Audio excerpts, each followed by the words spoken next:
When it comes to history, the most dangerous lie isn't the loud one.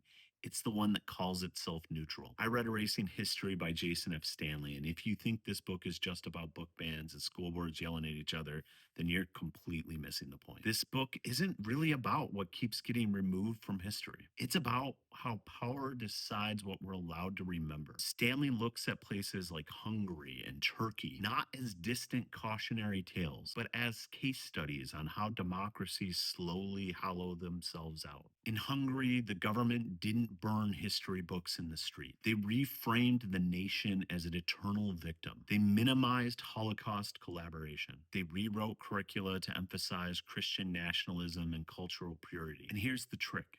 They didn't say this is propaganda. They said, we're just teaching history objectively. In Turkey, acknowledging the Armenian genocide isn't debated, it's criminalized. Not because the facts are unclear, but because the conclusions are forbidden. Stanley's point is brutal and simple. Authoritarianism doesn't start by forcing you to believe a lie, it starts by telling you that the truth is too divisive to talk about. Now, pause, because this is the moment where this book stops being about Hungary and Turkey and starts feeling incredibly familiar. In the US, we're not banning history by saying this didn't happen. We're doing something much smarter. We're saying teach both sides. Keep politics out of the classroom. Stick to neutral history. But neutrality isn't real. When you remove context, power stays invisible. When you erase struggle, injustice feels inevitable. When you sanitize the past, the present feels changeable. Stanley argues that erasure works best over time, not through outrage, through exhaustion.